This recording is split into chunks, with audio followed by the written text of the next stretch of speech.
کہ کس قدر فتنہ پرور عورت ہیں آپ۔ سمجھ آ گئی آپ کو؟ میں ایسی ویسی لڑکی نہیں ہوں۔ روحا نے بہت معصومیت سے جتایا تھا۔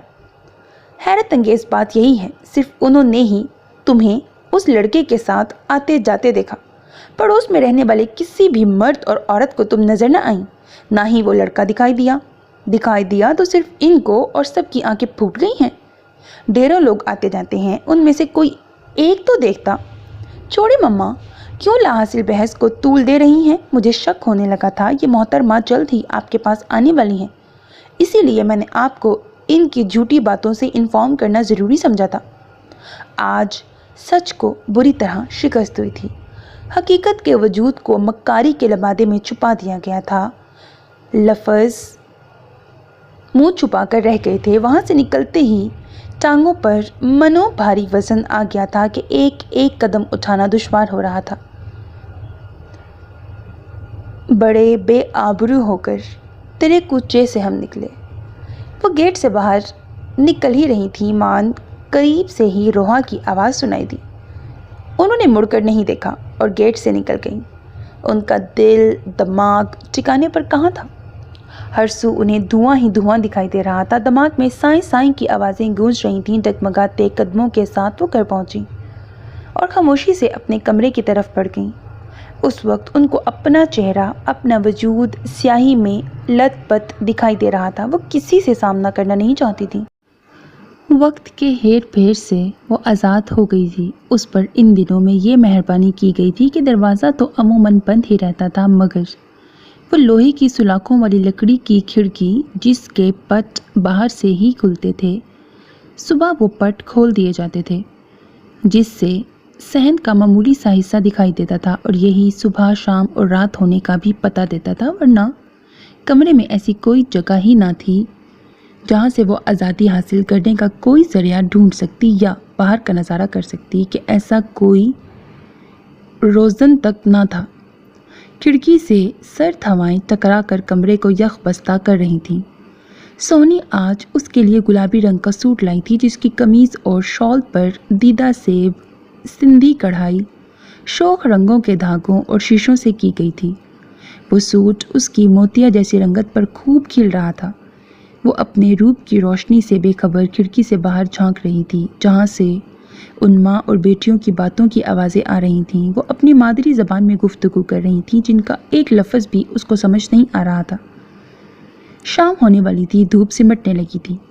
وہ کھڑکی سے ہٹ کر بیڈ پر کمبل اوڑھ کر لیٹ گئی۔ خاصی دیر تک کھڑکی میں کھڑے ہونے کے باعث ٹانگیں درد کرنے لگی تھیں۔ وہ سوچنے لگی، کیا عجیب بات ہے، کل تک وہ اور مما وقت کے تیزی سے گزرنے سے نالاں تھیں۔ ہر لمحہ ان کو یہی شکایت تھی کہ وقت پڑ لگا کر اڑ رہا ہے، اور اب یہ عالم تھا کہ یہی وقت کسی چٹان کی طرح جم کر رہ گیا تھا جو پگھل کر نہ دے رہا تھا۔ وہ سوچ رہی تھی، نامعلوم ماں کا کیا حال ہوگا۔ ان کے آنسو بھی اس کی طرح اندر ہی اندر گر رہے ہوں گے۔ ابو اور بھائی تو اب تک اس پر لعنت بھیج کر بیٹھ گئے ہوں گے، مگر سفیر خواب میں بھی معاف کرنے والا نہیں ہے۔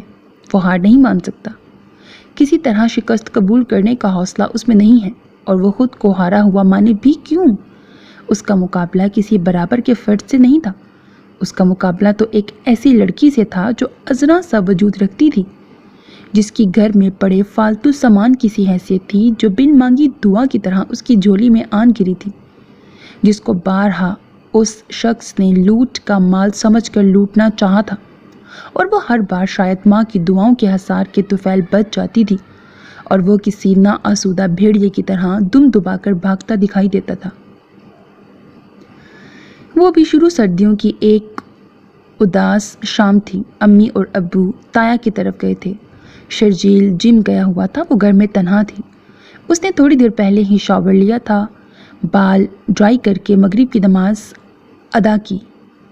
نماز سے فارغ ہونے کے بعد اس نے شال اور اپر اتار کر بیڈ پر رکھے تھے اور خود سنگار میں اس کے سامنے بیٹھ کر برش کرنے لگی تھی۔ اچانک کمرے کا دروازہ کھلا تھا۔ اس نے چونک کر دیکھا اور دوسرے ہی لمحے اس کی آنکھیں خوف و حیرت سے پھیل گئیں۔ آنے والا سفیر تھا۔ اس نے جلدی سے دروازہ بند کیا اور پل بھر میں کسی چھلاوے کی طرح پہنچ کر اس کی آنکھوں میں دیکھ کر بولا تھا، کبھی اتنا خوبصورت مرد نہیں دیکھا جو حیرت سے آنکھیں پھٹ گئی ہیں. بائی دا وے مجھے یقین تھا مجھے اس طرح دیکھ کر تم خوشی سے اسی طرح ریاکٹ کرو گی. وہ اس کی کرسی پر ہاتھ مضبوطی سے رکھتا ہوا شوخی سے گویا ہوا. آپ اندر کیسے آئے؟ سب دروازے بند تھے. وہ شیشے میں اپنے عکس پر اس کی گڑی ہوئی نگاہوں سے بری طرح سے خوفزدہ ہو کر استفسار کرنے لگی کہ ان آنکھوں میں حیوانیت روشن تھی. چابی سے سب لاکڈ ڈور اوپن ہو جاتے ہیں. سو میں نے بھی ایک دن سنہری موقع سے بھرپور فائدہ اٹھاتے ہوئے چچا جان کی چابیاں اڑا کر سب کی ڈپلیکیٹ بنوائی اور جس خاموشی سے آفس کی دراز سے وہ چابیاں نکالی دیں اسی طرح واپس رکھ دیں اور اس دن سے ہی انتظار کرنے لگا کہ کب یہ گولڈن چانس ملتا ہے. چند ماہ بعد آج یہ خوشی پوری ہوئی جس کے ساتھ دوسری خواہشیں بھی پوری ہوں گی. اس کی آنکھوں کی مکروہ چمک معنی خیز ہو گئی تھی. امی ابو آپ کے گھر ہی گئے ہیں. جبھی تو میں آپ کے گھر آیا ہوں. وہ اس کی بات قطع کر کے ہنسا تھا اور اس کے سیاہ بالوں کے آبشار کو ہاتھوں میں سمیٹ کر سونگتے ہوئے آنکھیں بند کر لی تھی. سفیر بھائی دماغ خراب ہو گیا ہے آپ کا؟ بال چھوڑے میرے. اس نے جھٹکے سے بال چھڑائے اور بھاگ کر بیڈ پر پڑی شال اور اپڑ اٹھانا چاہا تھا جو اس سے قبل اچک کر سفیر نے اٹھا لیے تھے. اب مجھ سے کیا پردہ، مجھ سے بھی شرم ہوگی. شال اور اپڑ اچھالتا ہوا وہ گویا ہوا. شرم آنی چاہیے آپ کو. آپ کی بہنوں میں آپ کے باپ کا خون، اس خون کی قسم ہے آپ کو. آپ اس خون کی لاج رکھ لیں اور چلے جائیں یہاں سے. مارے حیا اور غصے کے وہ تھر تھر کانپ رہی تھی اور اسی اثنا میں جائے نماز اس نے اپنے آگے بچھا لی تھی. کس کا خون اور کیسا خون ڈارلنگ؟ تمہیں تمہارے باپ بھائی اپنا خون نہیں مانتے تو میرا باپ کس طرح اپنا خون مان لے؟ اس کے حلق سے بار بار کہہ کہیں ابل رہے تھے. وہ اپنی یقینی فتح سے پھولے نہ سما رہا تھا کہ وہ آج اپنے مقصد میں کامیاب ہونے والا تھا. کوئی آہٹ کوئی رکاوٹ اس کی راہ میں حائل نہ تھی. دیکھو میں تمہاری کوئی فضول بکواس سننے نہیں آیا. چپ چاپ میری بات مان لو ورنہ میں زبردستی کرنے سے باز نہیں آؤں گا. بہت محنت کے بعد یہ چانس ملا ہے جو میں کسی بھی صورت ضائع نہیں کروں گا. اس نے اب کے نرمی سے کہا. ہرگز نہیں. مر جاؤں گی مگر آپ کو آپ کے مکروہ عزائم میں کامیاب ہونے نہیں دوں گی. وہ بے حد خوف زدہ ہونے کے باوجود مضبوط لہجے میں گویا ہوئی تھی. اس کی سانسیں سوکھے پتوں کی طرح منتشر تھیں. دل کسی کشتی کی طرح ڈوب اور ابھر رہا تھا. سنو تم میری خواہش پوری کیے بنا مر بھی نہیں سکتی. ہر فرعون کو ایسے ہی جھوٹے زام ہوا کرتے ہیں. اچھا تو تم خود کو مجھ سے بچا لو گی. اس کا کہا ابھرا. میں نہیں میرا اللہ بچائے گا مجھے. اسی پل اس نے لمبی جست لگا کر اس کو پکڑنا چاہا تھا کہ مان کارپیٹ اپنی جگہ سے کھسکا اور وہ بے ہنگم آواز نکالتا ہوا کارپیٹ پر گرا. ساتھ ہی اس کی کراہیں بھی کمرے میں گونج کر رہ گئیں. وہ منہ کے بل گرا تھا اور خون کا فوارہ سا بہہ نکلا تھا.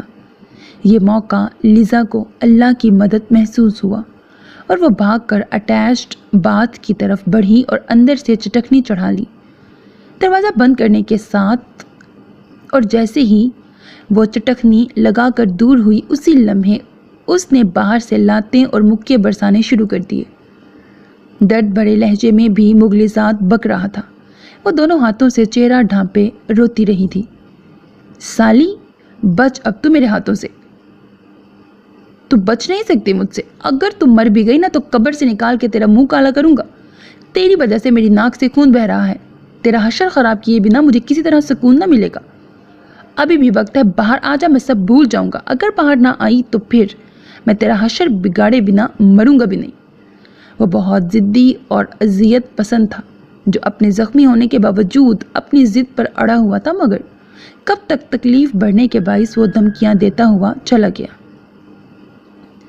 اس کے جانے کا یقین ہونے کے بعد بھی وہ اس وقت تک اٹیچ بات سے نہ نکلی جب تک امی نے آ کر دستک نہ دی. اور جب وہ باہر نکلی تو وہ ان سے لپٹ کر روتی رہی تھی. عروسہ بیگم جو کمرے کی ابتر حالت دیکھ کر پریشان ہو رہی تھی متضاد اس پر لیزا کی بدحواسی اور بہتے آنسوؤں نے اندیشوں میں مبتلا کر دیا تھا اور اس نے حقیقت بتائی تو ان کے قدموں تلے زمین نکل گئی تھی۔ امی، ابو اب بھی میری سائیڈ نہیں لیں گے۔ سفیر بھائی کی بری نیت کا ان کو معلوم نہ ہوگا۔ وہ ان کے سینے پر سر رکھے فریاد گناہ تھی۔ نہیں میری بچی، وہ بھی بے اختیار رو رہی تھی۔ اتنی سنگ دلی بھی کس بات کی؟ کیا میں ان کی بیٹی، ان کی عزت نہیں ہوں؟ ایسا میرا کیا جرم ہے جو ابو اب بھی میری حمایت نہیں کریں گے؟ وہ پھٹ پڑی تھی۔ ایسی بات نہیں ہے، تم ہماری بیٹی ہو، ہماری عزت ہو، پھر اس خاموشی کی وجہ کیا ہے؟ میرے کمرے کی حالت، میرا حال دیکھ کر بھی ابو اس شیطان کا گریبان پکڑ کر نہیں پوچھیں گے کہ اس نے اتنی بڑی جسارت کی کوشش کیوں کی؟ سارے ثبوت موجود ہیں۔ وہ ہمارے سامنے بزنس ٹور کا کہہ کر ایئرپورٹ کے لیے روانہ ہوا تھا۔ اب ڈاکٹر سے ملاقات کے بعد وہ فلائی کر چکا ہوگا۔ تمہارے ابو کبھی یقین نہیں کریں گے۔ ان کو کمرہ دکھانا بھی کسی نئے عذاب کو دعوت دینا ہوگا، اور یہاں میں مجبور ہوں کہ سچ جان کر اور دیکھ کر بھی تمہارے ابو سے نہیں منوا سکتی۔ وہ دونوں ایک دوسرے سے لپٹ کر آنسو بہانے لگی تھیں۔ بعض اوقات تقدیر بھی برے لوگوں کا ساتھ دیتی نظر آتی ہے۔ اس دن سے سفیر نے اس کو اپنی ضد بنا لیا تھا۔ امی کی پیش گوئی درست ثابت ہوئی تھی۔ وہ چند ہفتوں بعد ہی واپس آیا تھا۔ اس کے چہرے پر کوئی نشان تک نہ تھا۔ دروازے کے قریب آتی جوتوں کی مخصوص آواز اس کو ماضی سے حال میں لے آئی تھی۔ دروازہ کھلا اور کوئی آہستہ آہستہ اس کی طرف بڑھ رہا تھا۔ وہ ماضی کی یادوں میں اس قدر محو تھی کہ اندھیرا ہونے پر لائٹ بھی جلانے کا خیال نہ آیا تھا۔ اب اسی اندھیرے میں دم سادھے وہ آنے والے کو دبے دبے قدموں سے اپنی طرف بڑھتے ہوئے دیکھ رہی تھی۔ جوتوں کی آواز کسی مرد کی آمد کو ظاہر کر رہی تھی، مگر اندھیرے میں وہ آہستگی سے آگے بڑھتا ہیولا اس شخص کا نہیں تھا کہ وہ لمبا قد کا سمارٹ سا شخص تھا، اور یہ ہیولا کسی درمیانی قد اور فربر جسم کا مالک تھا۔ وہ آگے بڑھتے ہوئے ایک دم رکا تھا۔ اس کے پیچھے بھی کوئی داخل ہوا تھا۔ وہ بھی اس کے قریب آ کر رک گیا تھا۔ پھر ان میں کچھ سرگوشیاں ہوئیں۔ پھر وہ پہلا والا شخص اس کی طرف آیا اور ہاتھ بڑھا کر اس کا کمبل کھینچ لیا۔ جیسے ہی کمبل کھینچا گیا ویسے ہی وہ بھی برق رفتاری سے اٹھ کر بیٹھ گئی اور کمبل کھینچنے والے کو دیکھ کر حیرت سے دنگ رہ گئی تھی کہ آنے والا کوئی مرد نہیں، سوہنی تھی۔ ارے تم زندہ ہو؟ اس کو اٹھ کر بیٹھتے دیکھ کر وہ طنزیہ انداز میں گویا ہوئی، جبکہ اس اثنا میں ہیٹ نے لائٹ آن کر دی تھی۔ میں سمجھی مر گئی ہو جو اتنا اندھیرا ہونے پر لائٹ نہیں جلائی۔ مردوں کی مانند اکڑی پڑی تھی۔ جواباً اس نے ان کو گھورنے پر اکتفا کیا کہ اور کر بھی کیا سکتی تھی۔ کھانا لا رہی ہوں، کھا لینا۔ دوپہر کو بھی تم نے ڈھنگ سے نہیں کھایا تھا۔ جب اتنی ہمدردی کر رہی ہو تو یہ کیوں نہیں بتا دیتی کہ میری سزا کب ختم ہوگی، مجھے یہاں سے رہائی کب ملے گی؟ سونی کے رویے میں نرمی اور گداس پن دیکھ کر وہ فوراً اصل موضوع کی طرف آئی۔ یہ سوال تم ہم سے 1000 بار پوچھ چکی ہو، مگر افسوس ہم اپنے صاحب سے نہیں پوچھ سکتے۔ یہی نوکر اور مالک میں فرق ہوتا ہے۔ اس نے کچھ تو بتایا ہوگا میرے بارے میں، کوئی تو بات کی ہوگی کہ کیوں مجھے اغوا کیا ہے، کیا دشمنی ہے اس کی ہم سے؟ اس کو نرم دیکھ کر لیزا کو سوالات پوچھنے کا حوصلہ ہوا۔ ہمارا صاحب سمندر کی طرح گہرا ہے، جس کی کھوج میں جانے والے ڈوب کر مر تو سکتے ہیں مگر گہرائی معلوم نہیں کر سکتے۔ پھر سیانوں کا کہنا ہے کہ جس گاؤں جانا نہیں اس کے کوس کیا معلوم کرنے، اس لیے ہم اپنے کام سے کام رکھتے ہیں، صاحب کے کام سے ہمیں کوئی سروکار نہیں۔ وہ کہہ کر وہاں سے چلی گئی۔ لیزا گہری سانس لے کر رہ گئی اور سوچنے لگی نامعلوم زندگی میں ابھی اور کتنی کٹھنائیاں باقی تھیں۔ مشکلات ایک کے بعد ایک اپنے جلوے دکھا رہی تھیں۔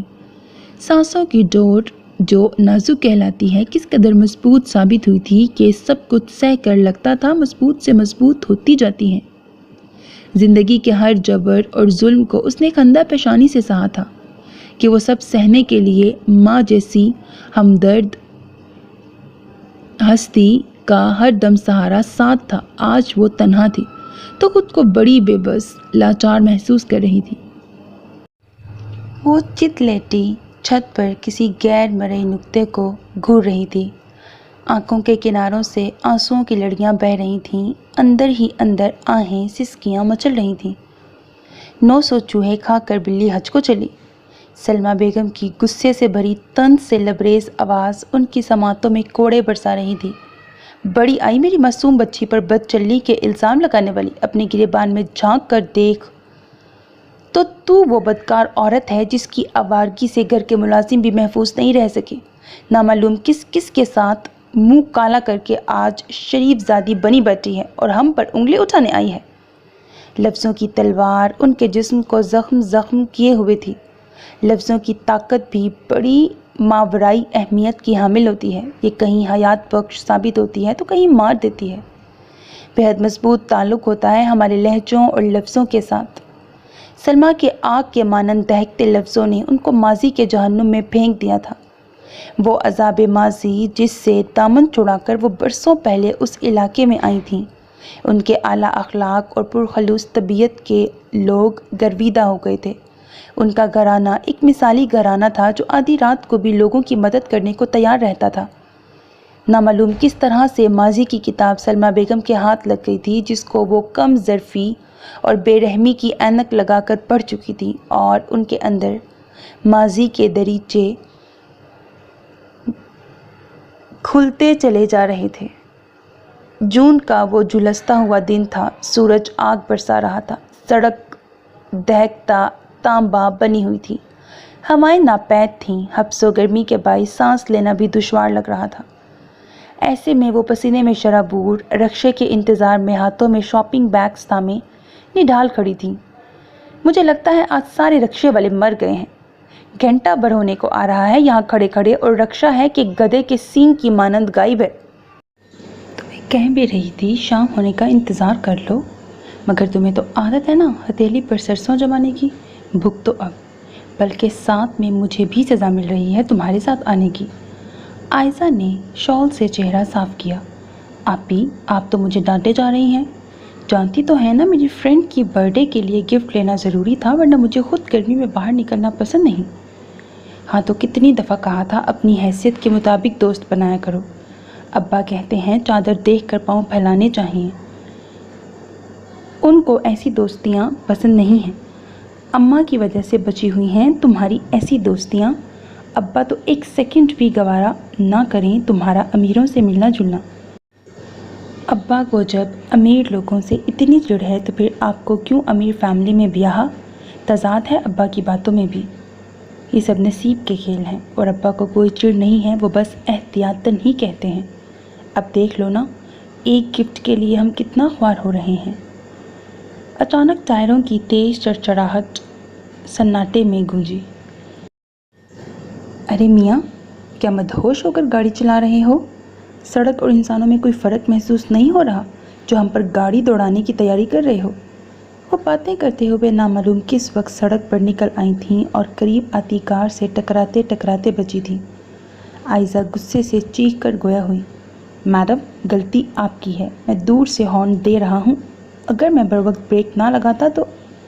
کار سے وجیح شخص نکلتے ہوئے نرمی سے گویا ہوا۔ وہ خاصا مہذب اور پروقار 30-35 سالہ شخص تھا۔ بریک نہ لگاتے تو پھانسی کے پھندے پر بھی جھولتے نظر آتے۔ ارے آپ ہی چھوڑیں نا، کیوں اپنی گرمی کی سزا اس بیچارے کو دے رہی ہیں؟ غلطی تو ہماری ہے، ہم ہی سڑک پر چل رہے ہیں۔ ہیرا نے اس کو مشتعل ہوتے دیکھ کر سرگوشی کی۔ آئی ایم سوری، میں آپ کو ڈراپ کر دوں جہاں آپ کو جانا ہے۔ اس نے غلطی نہ ہوتے ہوئے بھی معافی مانگی۔ نہیں، مہربانی۔ عائزہ کا غصہ ٹھنڈا نہیں ہوا تھا۔ آ جائیں پلیز، یہاں دور دور تک کنوینس کا نام و نشان نہیں ہے۔ چلے نا آپی، بیچارہ کتنا اصرار کر رہا ہے۔ 1 گھنٹہ ہو گیا ہے یہاں دھوپ میں کباب کی طرح فرائی ہوتے ہوئے، اور مزید اس سڑی دھوپ میں کھڑے رہے نا تو جل کر خاک ہو جائیں گے۔ ہیرا کو وہ آدمی بہت شریف اور بھلا مانس لگ رہا تھا۔ تمہاری عادت ہے ہر کسی پر فوراً اعتبار کرنے کی، ذرا بھی عقل استعمال کیا کرو۔ ایک اجنبی شخص کے ساتھ منہ اٹھا کر جانے کو تیار ہو گئی ہو۔ میڈم، آپ مجھ پر بھروسہ کر سکتی ہیں، اس نے بات سن کر کہا، مگر وہ کوئی جواب دیے بنا دور سے آتے رکشے کی طرف بڑھ گئی تھی۔ ابا کی اصول پرستی بعض اوقات بڑی مشکل میں ڈال دیتی ہے، پھر متضاد اس پر اماں کی ان کے اصولوں اور روایات کی پاسداری کرنا کبھی کبھی جان کا جنجال ثابت ہوتی ہیں۔ کتنا سمجھایا کہ اماں گھر سے گاڑی ڈرائیور لے آئے گا اور ہم آرام سے شاپنگ کر کے آ جائیں گے، ابا کو کانوں کان خبر نہیں ہوگی، مگر وہ اماں ہی کیا جو ابا کی غیر موجودگی میں بھی اپنی خواہش پر کچھ کر گزرے۔ عائزہ رومال سے پسینہ پونچھتے ہوئے بولی، ارے آپی، آپ کا تو گرمی سے کچھ زیادہ ہی برا حال ہو گیا ہے، اتنی مجھے فیل نہیں ہو رہی، اور یہ اے سی والی گاڑیوں کا کمال ہے۔ وہ پیڈسٹل فین کا رخ اس کی جانب کرتے ہوئے شوخی سے گویا ہوئی، شاید ٹھیک کہہ رہی ہو تم، سفیان نے میری کچھ زیادہ ہی عادت بگاڑ دی ہے، خیر فکر نہ کرو، صفوان بھی تم سے اتنی ہی شدت سے محبت کرے گا، بس تمہاری ایگزامز ہو جائیں پھر جلد ہی تمہیں دیورانی بنا کر لے جاؤں گی۔ مجھے وہ بونگا ایک آنکھ نہیں بھاتا، مجھے نہیں کرنی اس سے شادی، نہ ہی آپ کی دیورانی بننا ہے، وہ منہ بنا کر گویا ہوئی۔ دونوں وقت مل رہے ہیں، یہ دعاؤں کی قبولیت کا وقت ہوتا ہے، اور تم آل فال منہ سے نکال رہی ہو، سوچ سمجھ کر بولا کرتے ہیں۔ اسی وقت اماں چائے اور سموسے لے کر آتے ہوئے خفگی سے بولی، ٹھیک کہہ رہی ہیں اماں، پہلے ہی لوگ حسد کے مارے مرے جا رہے ہیں کہ متوسط گھر کی لڑکیوں کو ایسے امیر کبیر لوگ کیسے ملے، اور تم فالتو بول کر سب کے کلیجوں میں ٹھنڈک ڈال دو۔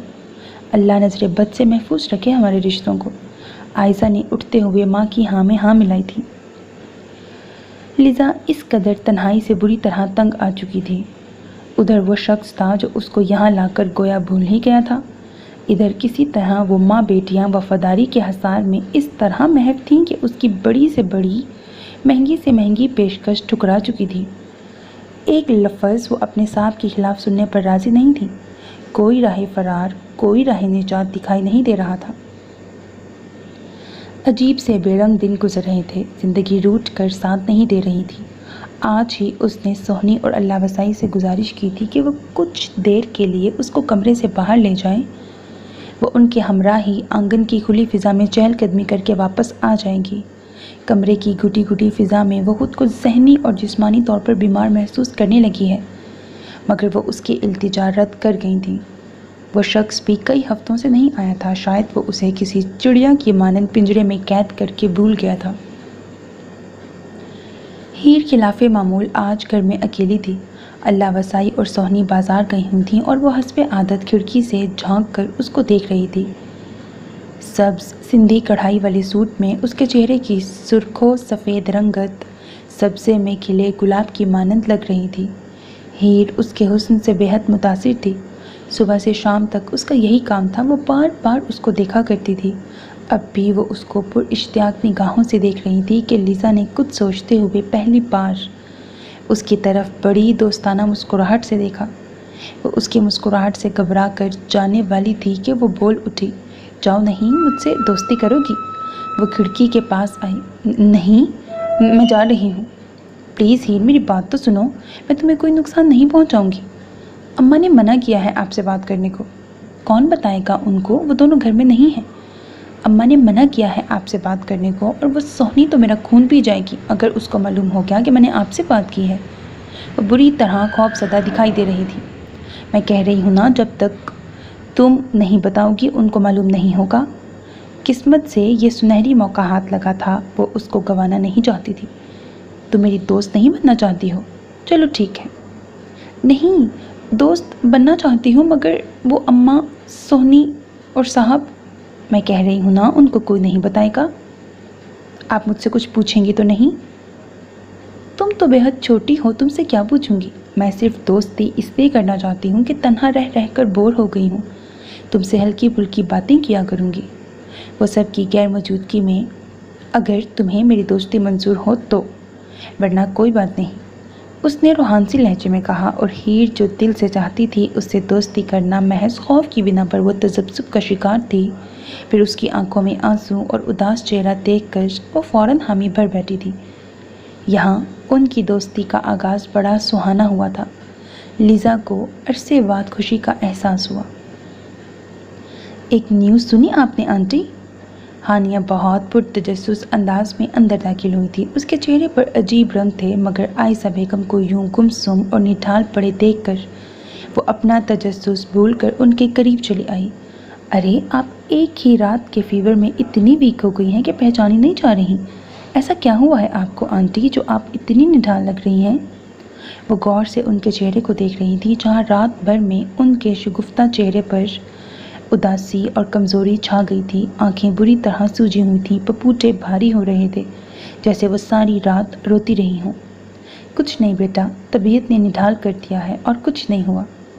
لیکن یہ کیسی طبیعت خراب ہوئی ہے کہ آپ کسی پھول کی مانند مرجھا کر رہ گئی ہیں؟ مجھے محسوس ہوتا ہے کوئی سٹریس لیا ہے آپ نے جو آپ مجھ سے چھپا رہی ہیں۔ بتائیں کیا ہوا ہے، پلیز چھپائیں نہیں۔ جو بھی ہوا ہے وہ بتائیں، آئی پرومس میں کسی کو کچھ بھی نہیں بتاؤں گی۔ وہ ان کا ہاتھ پکڑ کر التجائیہ انداز میں گویا ہوئی۔ آپ نے کبھی یہ احساس ہی نہیں ہونے دیا کہ میری کوئی بیٹی نہیں ہے۔ شاید میری بیٹی ہوتی بھی تو وہ میری اتنی کیئر نہ کرتی جتنی آپ کرتی ہو۔ پلیز آپ مجھے باتوں میں نہ الجھائیں، صاف بتائیے کیا ہوا ہے۔ کس طرح بتاؤں اور کیا بتاؤں کہ اپنے ماضی کی کچھ غلطیوں کو بیان کرنا ایسا ہی ہے گویا خود کو عریاں کرنا، اور ایسا کرنا آسان نہیں ہے۔ ماضی کے اندھیرے دریچوں میں جو وہ کل سے ٹھوکریں کھاتے ہوئے بھٹک رہی تھیں، ان اندھیری ٹھوکروں نے جسم کا جوڑ جوڑ درد کی آماج کا بنا ڈالا تھا۔ پھر بھی وہ ان کو اندر ہی اندر ضبط کر رہی تھیں کہ کس منہ سے بتائیں کہ وہ کس بے دردی سے لفظوں کی مار کھا کر آئی تھیں۔ لفظوں کی مار تلوار کی دھار سے زیادہ تیز اور سخت ہوتی ہے۔ لہجوں کے اتار چڑھاؤ کا اثر سانپ کے زہر سے زیادہ اثر انداز ثابت ہوتا ہے، جو پل پل تڑپاتا ہے اور مرنے بھی نہیں دیتا۔ ارے آنٹی، آپ ٹھیک تو ہیں نا؟ یہ کیا ہو رہا ہے آپ کو؟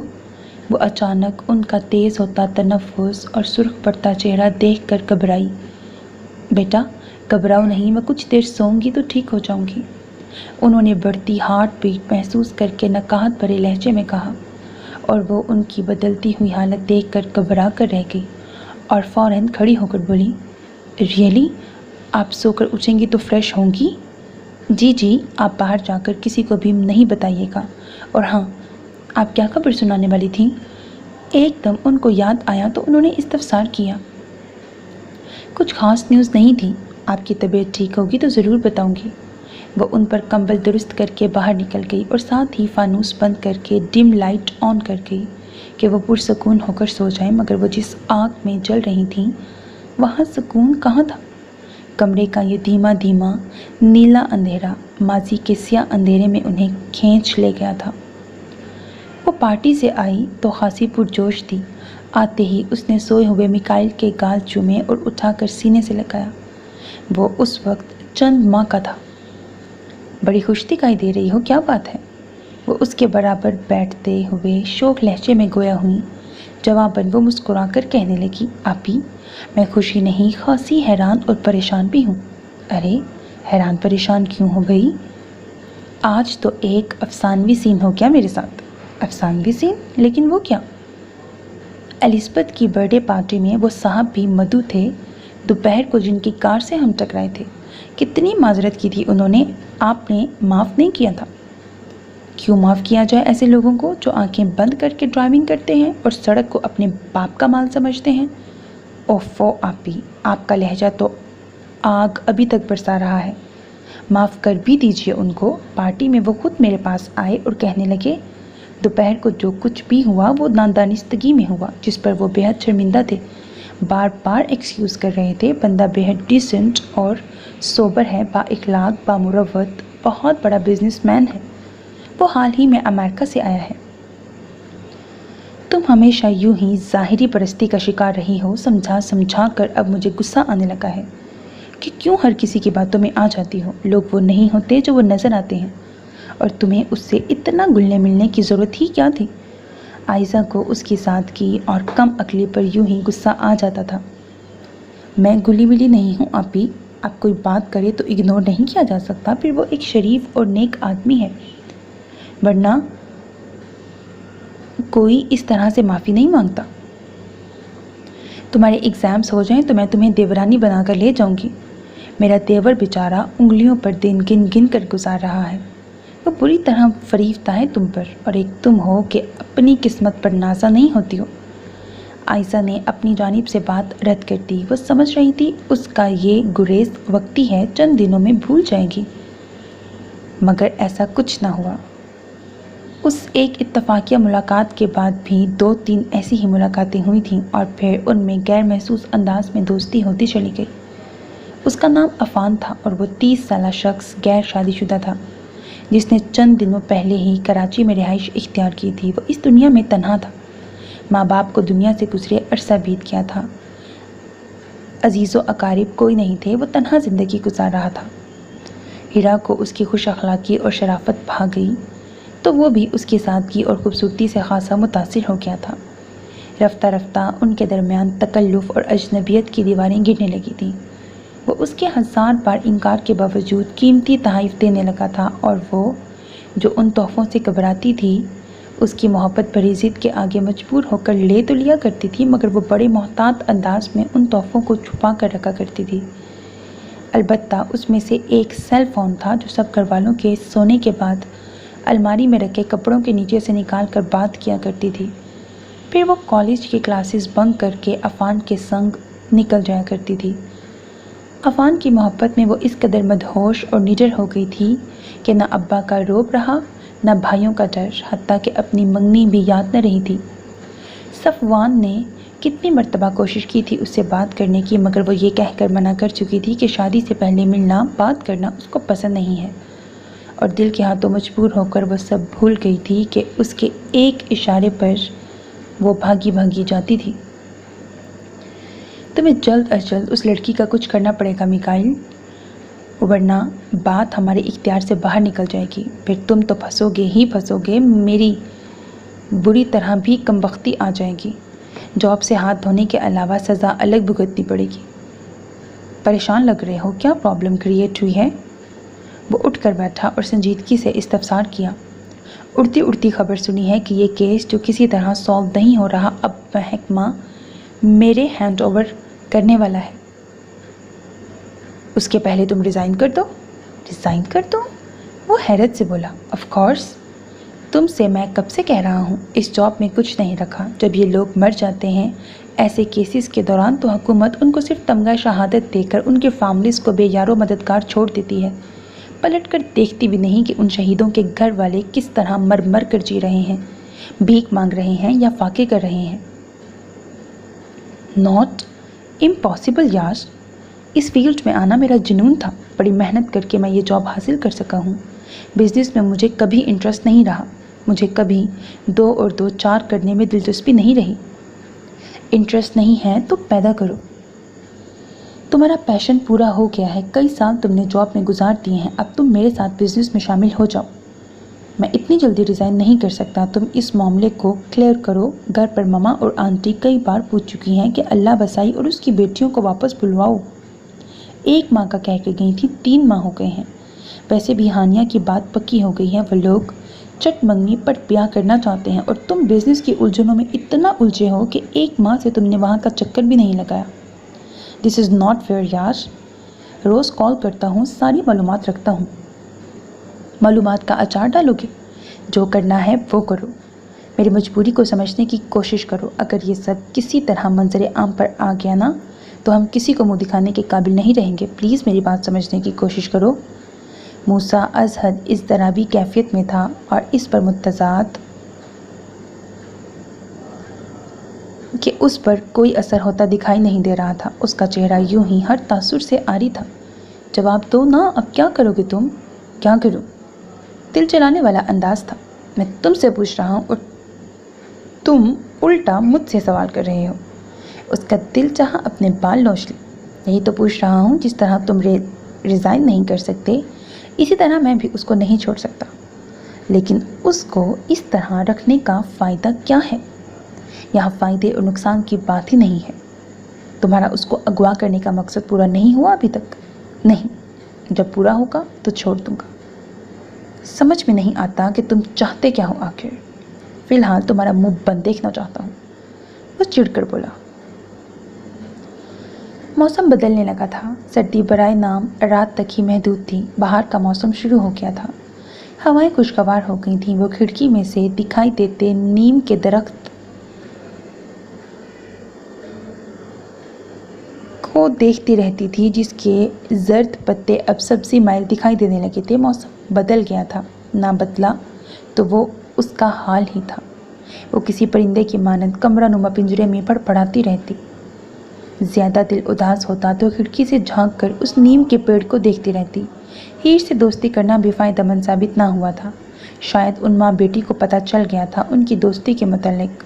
انہوں نے اس کو تنہا گھر میں چھوڑنا بند کر دیا تھا، جہاں بھی جاتی اس کو ساتھ لے کر جایا کرتی تھی۔ آج صبح سے اس کی طبیعت میں بے حد بے چینی تھی، دل بری طرح سے گھبرا رہا تھا۔ رو رو کر اللہ سے دعائیں مانگ رہی تھی کہ کس طرح بھی یہاں سے نجات مل جائے، اس قید تنہائی سے آزاد ہو جائے۔ ماں حد سے زیادہ یاد آ رہی تھی، دل کر رہا تھا دھواں بن کر اڑ جائے۔ بے بسی اور مجبوری کے احساس سے وہ رونے لگی۔ اچانک سونی بڑی عجلت میں وہاں داخل ہوئی اور اس کے ناشتے کے برتن سمیٹتی ہوئی اطلاع دی گئی کہ وہ لوگ گوشت سبزی لینے مارکیٹ جا رہی ہیں، اور اس کا دل چاہا اس سے التجا کرے کہ اس کو بھی ساتھ لے جائیں یا کم از کم آنگن میں ٹہلنے کی اجازت ہی دے دیں، مگر پھر دل محسوس کر رہ گئی کہ جانتی تھی اس کے مقابل میں شاید پتھر تو موم ہو جائے، مگر اس سے نرمی کی توقع رکھنی فضول تھی۔ پھر بھی وہ بولی، تمہارا صاحب کب آئے گا؟ وہ مجھے یہاں قید کر کے بھول ہی گیا ہے، بتاتا کیوں نہیں ہے کس جرم کی سزا دے رہا ہے مجھے؟ صاحب رات میں آئیں گے، پوچھ لینا خود ان سے ہی۔ وہ جس عجلت میں آئی تھی اسی عجلت میں ٹرے اٹھا کر چلی گئی۔ تیزی سے اس کے قدموں کی چاپ گم ہوتی چلی گئی تھی اور کچھ دیر بعد دروازہ بند ہونے کی آواز آئی۔ لیزا کا دل زور زور سے دھڑکنے لگا۔ اس کو محسوس ہوا آج اس کی دعائیں قبول ہو گئی ہیں، کیونکہ سونی باہر سے کنڈی لگا کر جاتی تھی۔ آج نامعلوم کس طرح دروازہ بند کیا تھا، مگر کنڈی لگانا بھول گئی تھی۔